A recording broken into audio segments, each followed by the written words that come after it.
dispuguh tamaya awewe anu mencintai Tuan Syekh Abdul Qadir kemudian boga anak parawan gawena eta anak teh ngan sakadar ngalasuluh lantaran di pakampungan orenganan nyana diincer ku seorang pemuda anu dangkal dek dizinahan nyana teh memeh dek dizinahan teh dikitu ngaranna ditanya heula artina ditanya tadek embung dikawin ternyata embung nu mantak embung lain teu bogoh lantaran hayang nu sarua nyaho ka Allah nu ibadah sementara lalaki eta mah atuh kos kitu dangkal kurang pati ibadah embung nya diintip ku eta lalaki rahasia kaleuweung rahasia kaleuweung pastina waktuna nyana ngalasuluh antara gunungna ke sorangan bae sampeurkeun ku eta lalaki cekel langsung bawa ka sisi gunung handapeun batu nu ngeunaheun rada tiis diporosotkeun kabeh didangkakeun wah tanaga awewe dibekem langsung kunyana ditumpakan eta awewe geus ngadoa macem-macem doa ti mimihna kene ti bekem kene ngadoa ka Gusti Allah can aya ijabah babacaan Quran dan lain sebagainya can aya ijabah artina encan ku Gusti teh can diijabah tapi terakhir begitu manehanana ditangkep ieu geus mamam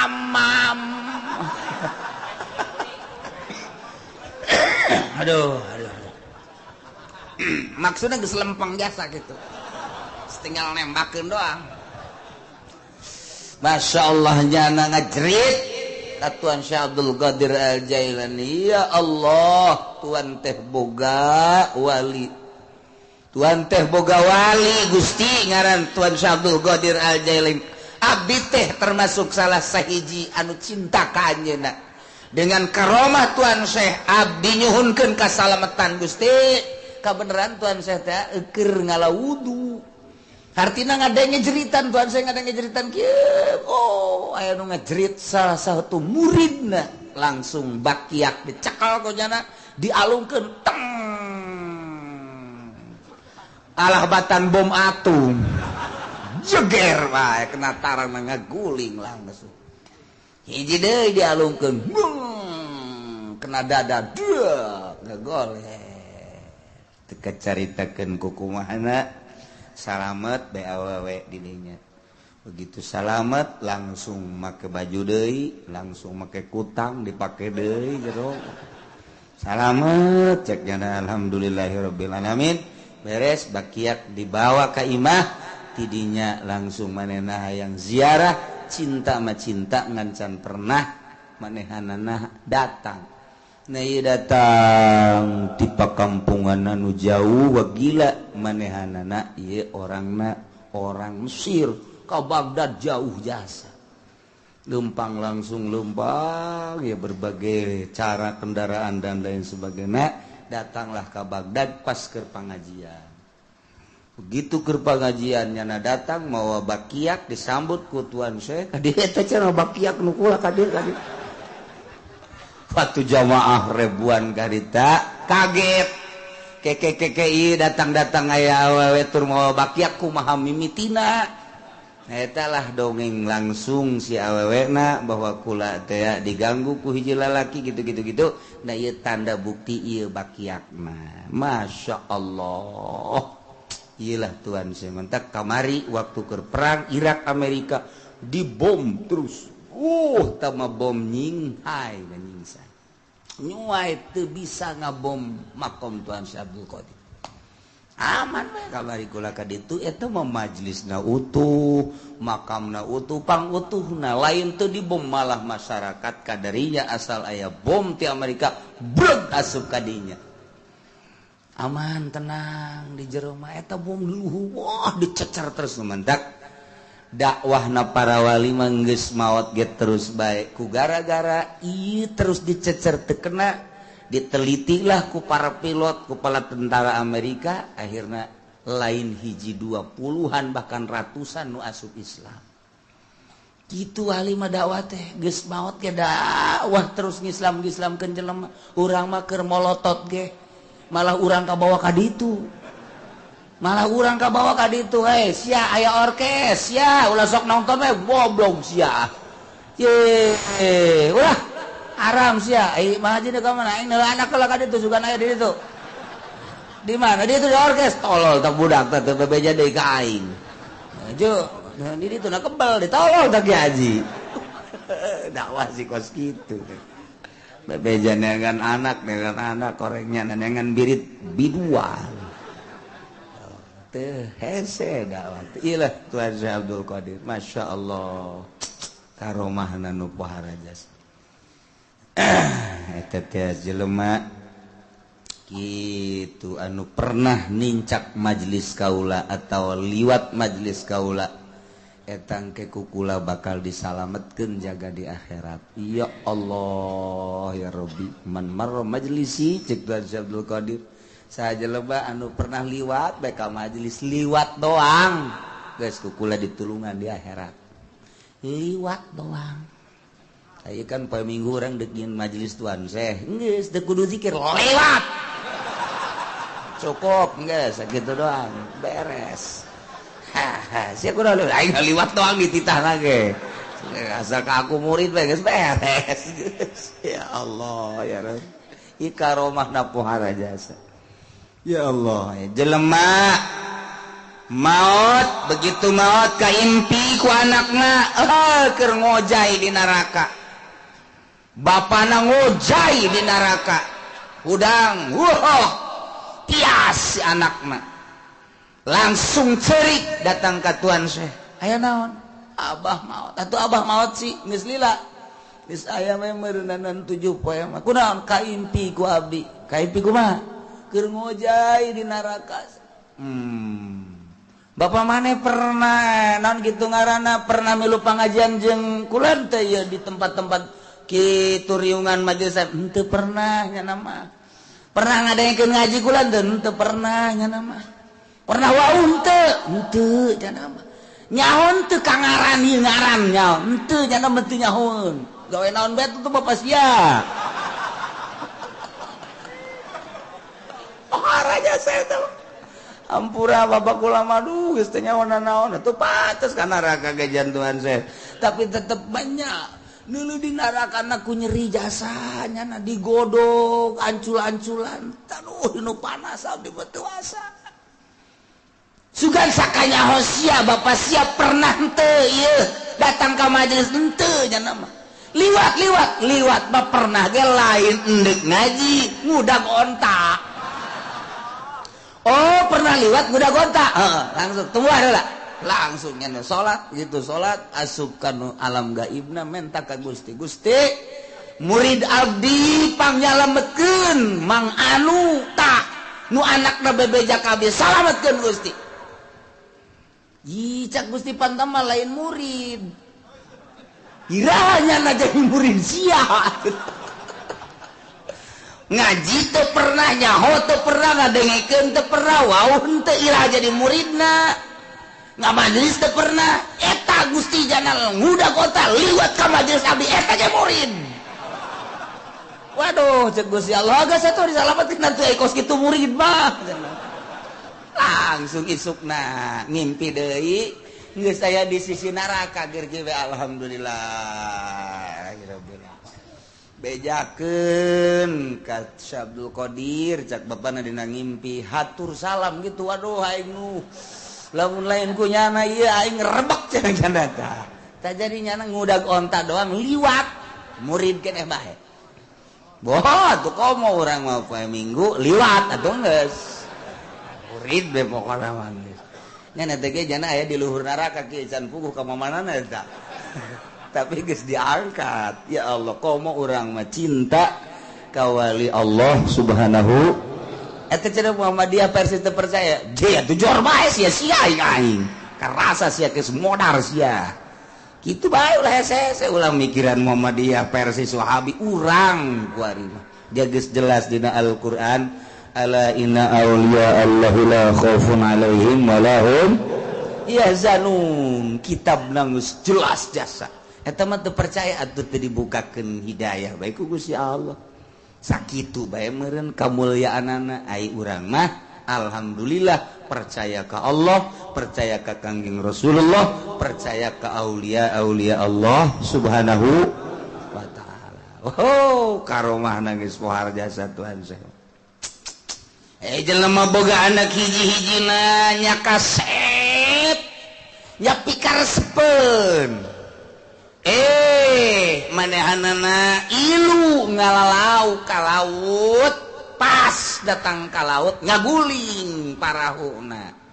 acak-acakan di dahar ku laut inting-intingan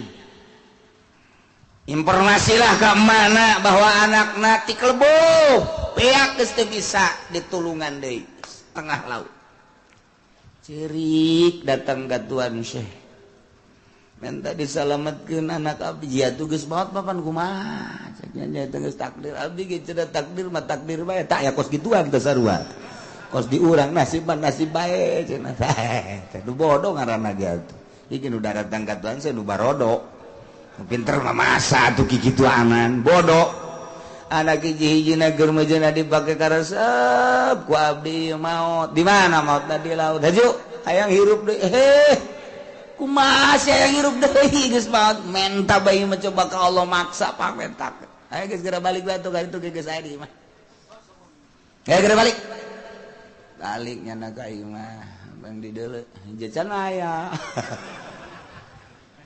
nya nungguan balik deui ka Tuhan saya Tuhan can aya jagenna di mana can aya can beureum Tuhan saya geus geura ka ditu balik aya ge datang ka imah keneh mah datang deui Tuhan sok halalaga abdi atuh air kaya aya ieu atuh iki mah pan bo abdi lah itu bisa tuh itu air bisa sih kaya itu bisa tuh geus tuh bisa karana cenah aya geus geura balik ulah sok halalaga ieu katilu ieu mah moal cek Tuhan saya teh geura ka ditu geura balik lah di jalan teu percaya aing mah sanajan geus aya-aya di ngalalaga Tuhan saya masuk ke dokter barang datang ka imah aya keur kieu mah jeh isi saya anak emak tas di mana tas di laut paeh mah hei saya hirup gua lagi teu ngarti gua jadi hirup deui ku dieu Masya Allah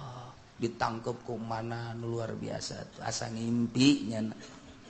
bebeja ka Tuhan saya kumaha aya geus aya mah geus geura balik ka ditu lain kitu eta Tuhan ku bisa aya deui abdi mah hayang nya geus ulah hayang nyaho sia mah waduh atuh moal ka harti geus eta mah ka kawasan Allah geus aya bae geus atuh tinggal Tuhan saya ngajungkel ka Gusti Allah artina Gusti si ieu masih keneh resep henteu ka abdi lamun abdi boga kasalahan naon ieu Gusti sampekeun ka eta lambat amat ngahirupeun jelema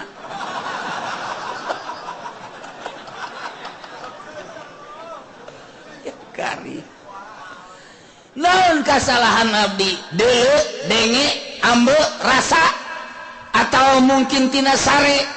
atau mungkin aya kanikmatan duniawi nu ku abdi dinikmati atau mungkin naon pikiran-pikiran abdi anu kaluar saeutik berhentina inget ka Gusti coba pangnegorkeun naon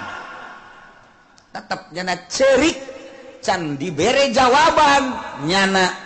ngajungkal sujud ka Gusti kasalahan naon sampaikeun ka lambat tilu balik eta izin abdi ya Allah ya Rabbi wali Allah datang ke kos itu urang lamun ngadengekeun karomah-karomahna okos lalagaan okos pohara mantak jelema nu teu percaya moal nyokos kitu hese teu percaya sebenarnya mah jakaromah teh atuh dihandapeun mukjizat Kangjeng Nabi kadeuleu ku Abu Jahal itu aya ditutupan mah teu kadeuleu sarua bae urang kumaha istimewana leuwih ti istimewa hese nyaritakeunana tuh jatuh bulan teh kapan datang ka Kangjeng Nabi belah dua maca syahadat nu hiji asup ka dieu nu hiji asup ka dieu keluar deui ngahiji deui sujud ka Kangjeng Nabi naik deui ka luhur bulan tuan kadeul ku Abu Jahal tapi tetep bae oh sihir tama de kurang kumaha deui tetep bae sihir komo ieu karomah atuh kadeul ku Muhammadiyah je tadi bukakeun pintu mata hatena mah tuh hese bae geus ulah dilawan mun aya Muhammadiyah ngomong soekeun sungutna pan ieu karomah ieu soek tak karomah tah praksi bebeneran deh kos kituna ini bisa joke nih enti tak kuki uci cenah ai gatempuhan aduh hese itu percaya ya sudah pikiran batut urang bae percayakeun ka Allah percayakan ke Kangjeng Rasulullah percayakan ke wali-wali Allah jangan keselamatan orang beres jaloba jasa ke rumah Tuhan Abdul Qadir mana tidinya malaikat turun malaikat bejakan gitu sakumaha mistina ya bejakan turun malaikat tek naon malaikat di alam nu itu lain aduh harapan kos kieu we selamat datang malaikat iya dari mana aja kamu udah lama gak ketemu ini waduh dari Kronjo ya lain kos gitu siapa nggak bayangkeun teh kos gitu lain ima di alam nu itu ya alam zahir asup urang ke alam batin asup kasir gaib ngaranna leng kapanggihna di ditu awakna di dieu ai hatena mah di Cikupa di Masarwiti eta gaib-gaib blon mah nah ieu mah asup ka ditu ka Gusti Allah kumaha moal kaharti ku urang mah kahartina model tadi urangna di jero masjid di luhureun sajadah ai hate urangna di mall eta kan kaharti teh Gusti ya kaharti jata mah aing pagawean aing cenah kos gitu mah atuh eta leng-lengan nyaba ka mana pan eta datang atau jelema nama di Cikupa di luhur saja ada bagus di sajadana kunaon aya hatena di Bandung eta nyaba ka ditu cak Allah salat sih kos kieu amat sih salat sia keur di hareupan ku aing hate sia ka mana nah eta ngaranna nyaba da ieu mah diolah ruh teh diolah batin teh ruh saenggeusna diolah bisa keluar trek bisa ngobrol urang jeung urang ayat 2, ayat 3, ayat 4, ayat 5 mendakan Tuhan Abdul Qadir pernah buka 40 jelema di ditu aya di ditu aya di ditu aya di ditu aya aing bungah jasa kehadiran ku Tuhan Syekh iraha tadi magrib ye di aing ye di aing 40 ngaku kabeh puyang kabeh ieu mana nu bener urang lamun bisa kitu pake nyandung urang mah nu ieu kanu ngoran nu kanu kolot ya enggak cumpon kabeh sia mah kadinya bae sepikiran ada tuh ya Allah ya agihan ke malaikat di alam itu si gade boleh cara tadi sasalaman pelukan waduh udah lama bener gimana transaksi ini kita malaikat transaksi segala pabrik segala naon nya nama anti dunia geus kapanggihna urang jempan malaikat mah lain lalaki lain awewe malaikat mah teu beuki dahar teu beuki nginum malaikat mah tara jima tara sare malaikat urang ge mun geus bisa kos malaikat bisa kapanggih jeung malaikat Kanjeng Nabi mah kok henteu kikituan ge kapanggih atuh leuwih luhur Kanjeng Nabi mah lantaran Kanjeng Nabi mah tina nur didamelna Tuan Abdul Qadir mah biasa cara urang nu mantak keur kumaha bae Kanjeng Nabi mah kadatangan malaikat Jibril teh di masjid di imah di jalan leuwih pohara Kanjeng Nabi mah henteu kudu make tadarrut cara Tuan Abdul Qadir iraha bae malaikat diinstruksikeun datang Tuan Abdul Qadir mah kudu melalui nyulusup heula ka alam itu jauh Tuan Abdul Qadir jeung Kanjeng Nabi mah pak datang keur iraha bae keur kumaha bae bahkan nu kaberenehan keur meujeuhna malaikat Jibril datang aya urang dia kadeul hendak barang geus beres gitu naon malaikat Jibril adu hareup ngadu dengkul karos ku sahabat Abdullah aya tadi saha malaikat Jibril bah tuh lain ditata di bebeja.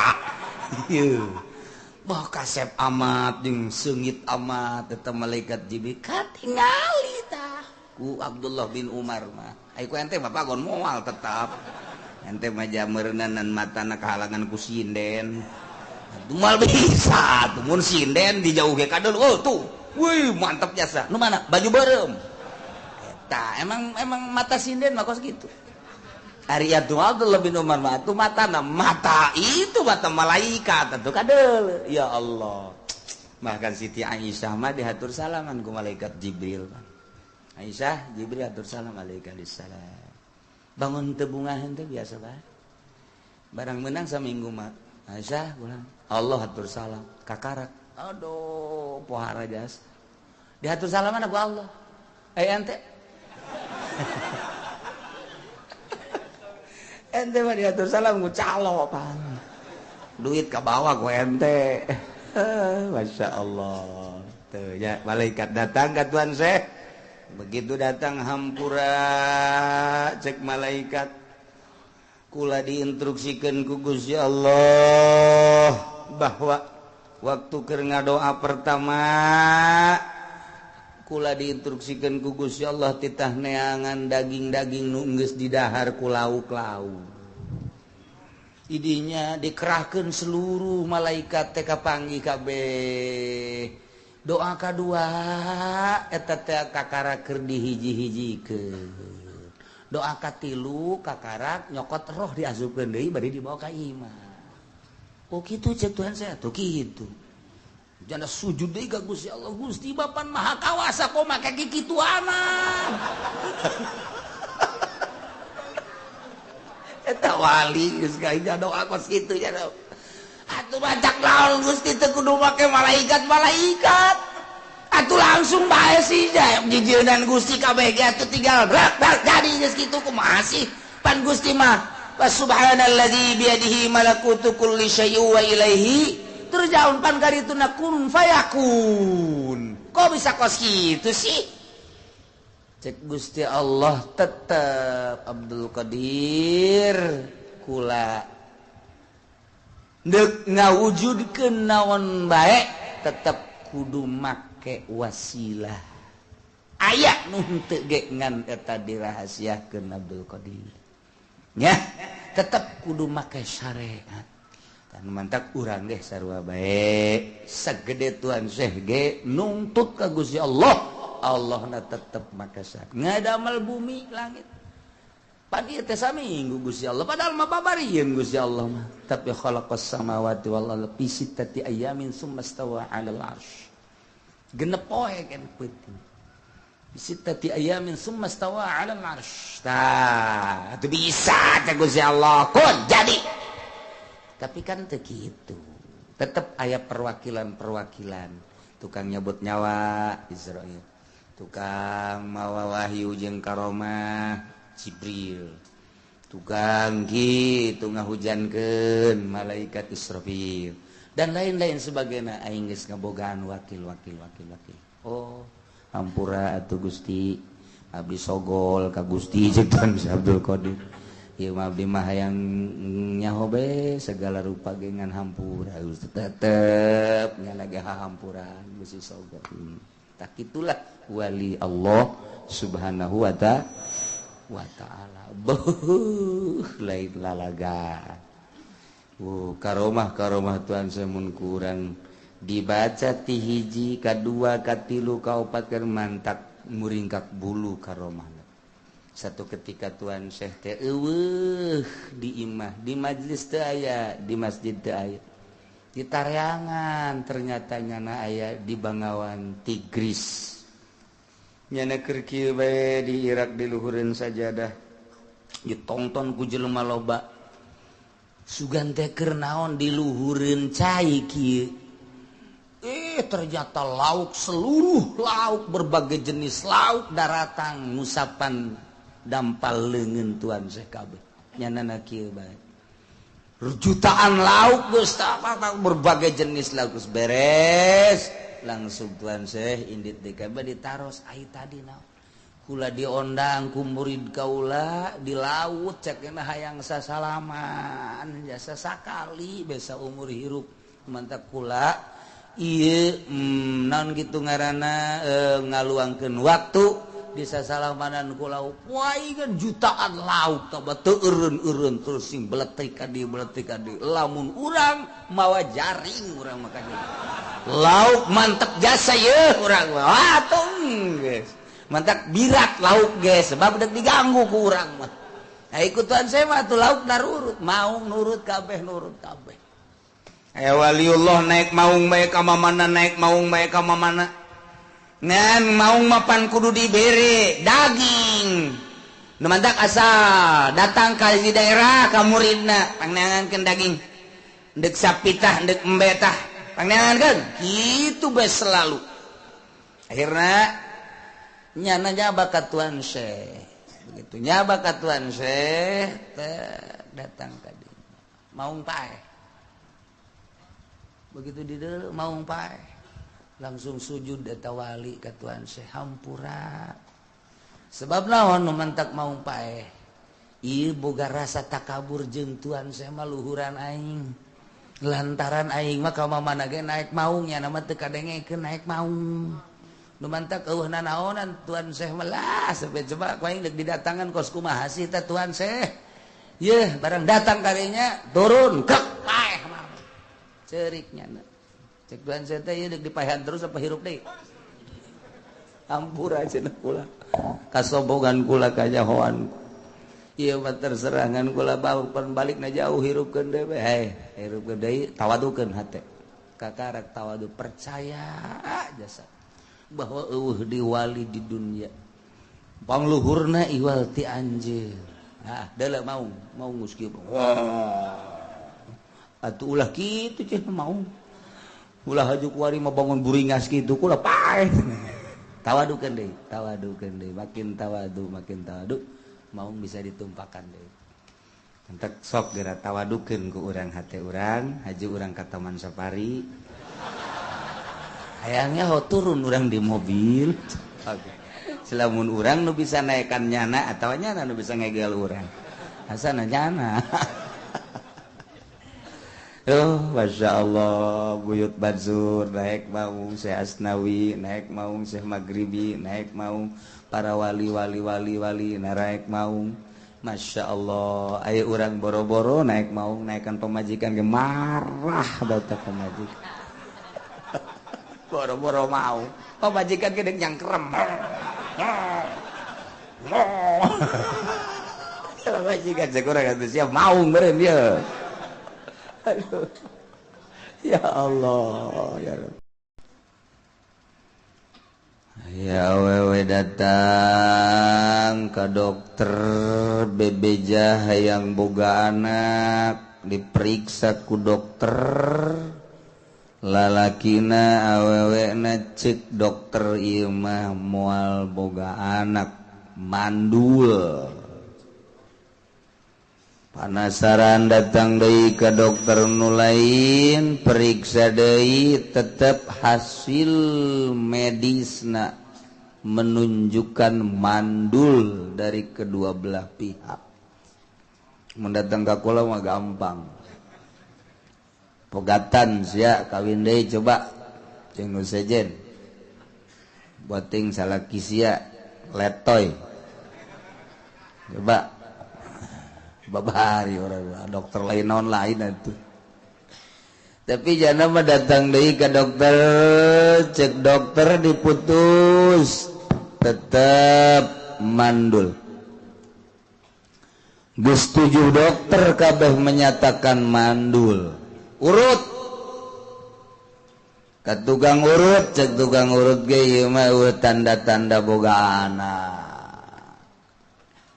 geus sababaraha tukang urut datang leuh cenah iku hayang jasa boga anak kabita jasa di dunia atuh bisa seserian jeung anak maot mun anak soleh bisa ngadoakeun beuh indah amat ieu boga turunan teh ang datang ka Tuan Syekh Abdul Qadir sakieu ja geus masyhur jasa naon bae nu dipenta ku masyarakat sekitarna pasti jasa diijabah nun teu diijabah sebabnya nama hirupna ieu jang talang dada manusia sekitar nuswa kabeh henteu mementingkeun diri boga korma hiji mun nyana lapar batur hayangeun dibikeun bae kajen nyana mah teu dahar kos urang persis jasa urang ya Allah eta lah mementingkeun batur urang mah lain atuh memeka batur urang heula aja kieu nya batur nyaplek urang henteu ye atuh naon kos nu bener teh urang mah kos ngomong gitu teh kos nu bener ente datang ke Tuhan assalamualaikum waalaikumsalam aya naon ieu abdi rumah tangga geus belasan tahun periksa ke dokter geus 7 dokter menyatakan mandul moal boga anak diurut geus menyatakan mandul tapi abdi keukeuh hayang boga anak abdi mapangdoakeun bae ku Tuhan ka Gusti hayang boga anak tungguan Tuhan saya langsung sholat asup ke alam gaib dina sholatna langsung hasilna nyana ngadoa ka Gusti hasil doana Abdul Qadir deuleu di Lauhil Mahfuz barang di deuleu di Lauhil Mahfuz tulisanana mandul mandul itu bogaan nyana salat deui ka Gusti ngadoa deui ya Allah ya Rabbi abdi mah tidak mau tahu eta doa pohara jasa abdi mah ieu moal bosen ja Gusti mah sanajan geus nuliskeun mandul ge maha kawasa nang nulis Gusti atuh dirobah ku Gusti ya bisa tetep abdi mah hayang supaya eta pasangan dibere boga turunan ya Allah ya Rabbi Abdul Qadir tanggah ka langit tangga deuleu di Lauhil Mahfuz tulisanana tetep mandul salat deui nyana ngadoa Gusti abdi mah deui hayang ge eta dua pasangan teh sepasang suami istri mudah-mudahan ku Gusti dibere turunan Abdul Qadir coba tanya ke malaikat besi teu kadeuleu ku maneh Lauhil Mahfuz tanya ke malaikat bebeja Abdul Qadir geus ulah maksa-maksa deuleu tuh di Lauhil Mahfuz tuh tulisanana mandul kaopat kali 5 kali ya Allah ya Rabbi abdi mah hayang ningali kakawasaan Gusti coba Gusti mapan maha kawasa pangrobakeun ta tulisan kira-kira tengah doa Masya Allah kagedep kali begitu kagedep kali guys Abdul Qadir ulah ngadoa deui atuh terus-terusan sia ngadoa ieu guys pejakeun gadawa we dibere anak gitu tuh deuleu di Lauhil Mahfuz barang di deuleu 7 anak sebab sia bisi ngadoa deui cenah 7 kali ngadoa 7 kali dibere anak ngan bejakeun sing hade gitunya kudu menghormati wali Allah sebab wali Allah lah anu bisa maksa ka Gusti bejakeun berelah nyana taneuh dicokot di hareupeun imah dipuntel-puntel leutik segede korek api tenden dia diliongtin tenden diliongtina nya geus ieu syarat ulah dipicennya muhun tuan alhamdulillah sakira langsung teu diberenya hos sabaraha nama anak mah ngan da balik we ka imah langsung balik ka imah nyana biasa sosonoan jeung salakina teu lila langsung nyirah teu lila langsung karasa reuneuh 9 bulan borosot ngalahin bungana luar biasa dibawa ke Tuhan saya alhamdulillah Tuhan ieu hasil doa tuan teh ieu alhamdulillah geus segera urusnya kasep nya halimpu bagus tak orok lalaki menang 40 poe reuneuh deui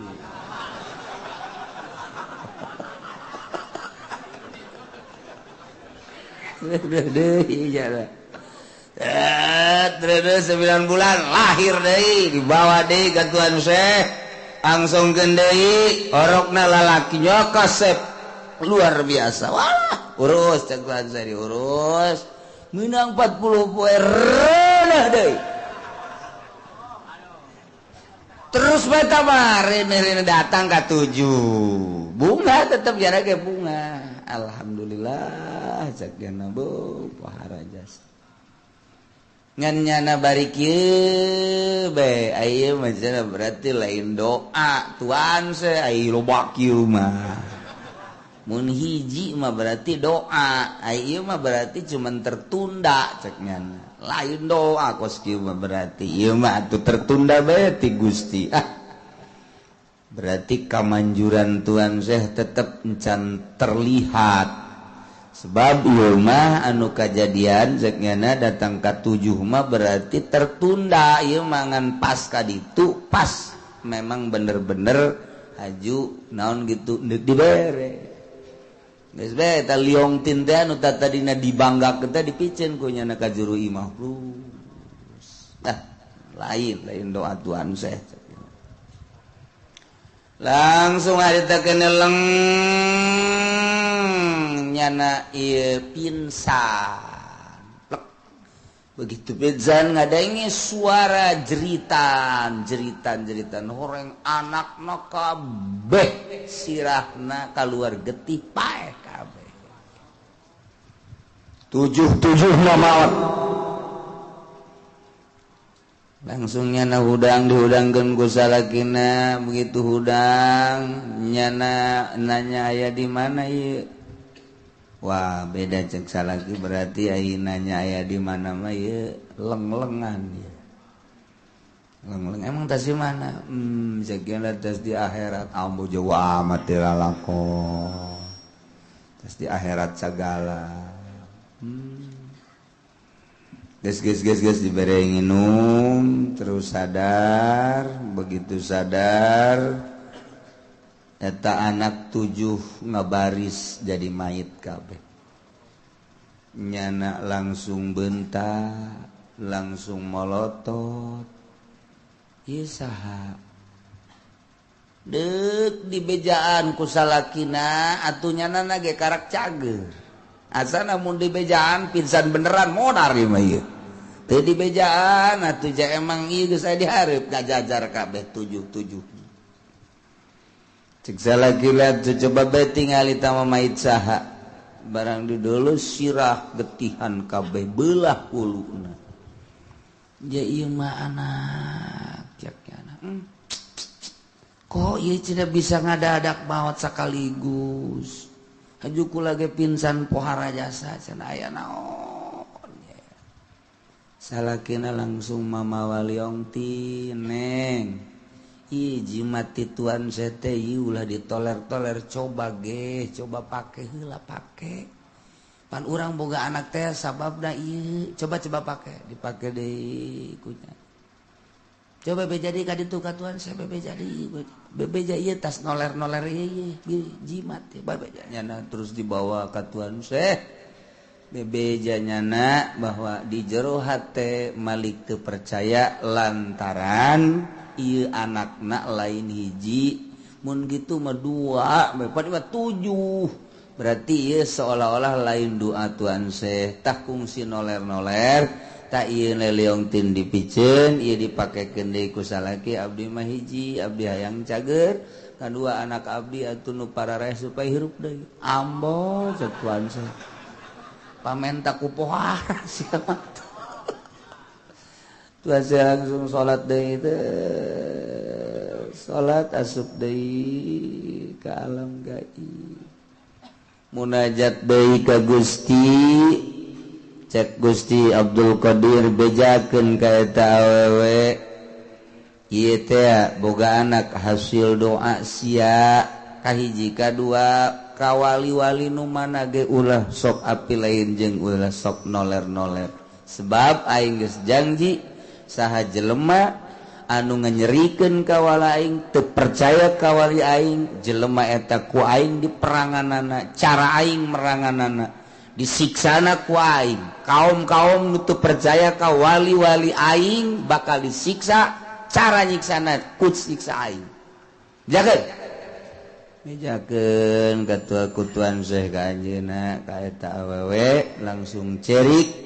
cai mata unggal lengkah netes ka handap bari balik bari netes tobat ka Gusti Allah datang ka imah anakna keur dalahar eta nya ngahaneng we kieu Masya Allah kakarak dirinya nyana percaya karena keistimewaan karomah Tuan Syekh Abdul Qadir Al Jailah di pohar aja saya ya Allah pernah gak kula gaya anu maksa maksudnya lain boga anak yang maksa yang nyandung itu bapak hari itu maksud gitu pak kudu maksa tuh sih asal boga duit nyandung gak itu bener nyandung beneran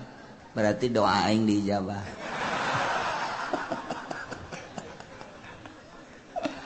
ya Allah ya Rabbi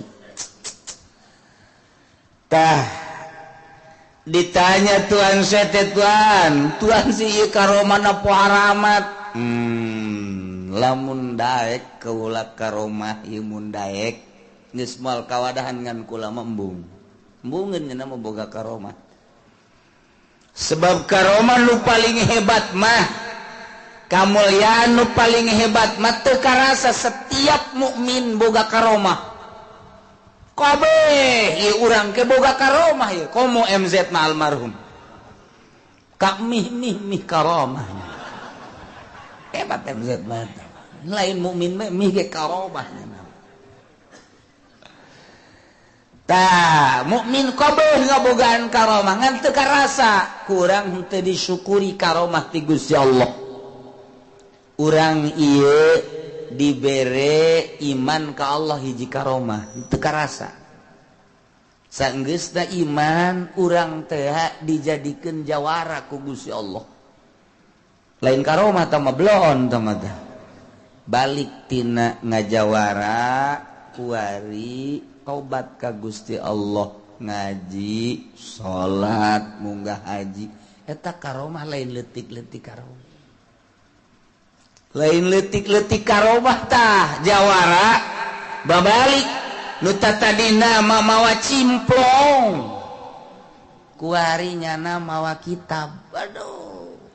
emang bawa kitab iya emang bisa baca ya kagak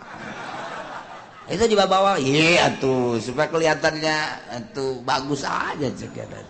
waduh jadinya nyarupan ka kiai mau kitab eta karomah teu karasa mukmin anu bisa istiqomah dina ibadah eta karomah teu karasa ya Allah ya Rabbi jadi lain bisa hiber napak sancang dan lain sebagainya tah bisa asal dur zuhur berangkat salat dur asar berangkat salat dur maghrib berangkat salat isya berangkat salat eta karomah lain leutik-leutik teu karasa tak ku urang mah urang boga pamajikan nurut ka urang boga karomah boga eta mah pohara mah tetangga urang mapan bo dibarahan bae ku pamajikan aya anakan mah terus ngan dibarahan bae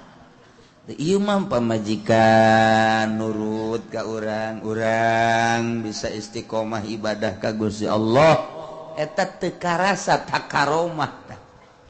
ulah ngitung-ngitung karomah nu macem-macem eta tah ya Allah nu bakal naon nyambungkeun urang jeung Gusti Allah setiap jelema nu salat geus eta teh pokona mah bakalna kagaet eta teh ka sorga ulah hese-hese masyaallah ya urang diuk di majelis hareudang tah hareudang eta bakal ngasupkeun ka sorga mantak ulah cok dicing di handapeun kipas hareudang aduh tapi sorga ente loba jasa Masya Allah karomah karasa tak karomah teh kos gitu. Nah ye urang bakal ngaholan raja para wali-wali Allah subhanahu wa ta'ala. Lain di dieu bae Jawa Tengah bareng Jawa Timur di mana dia tuh di Malaysia kemudian atuh di Burma anu araya thariqah di dunia bagus pugu di Irak kemudian atuh ayeuna mah di Pakistan di India dunia tanggal 9 teh pohara gas lain lalagan tanggal 9 mah pohara lobana di dunia entek turunan Tuhan saya orang lambat saya itu bisa sebabnya menghadiri mas di tempat-tempat gitu anunya nangis diundang iyalah karomah Tuhan wallahu a'lam.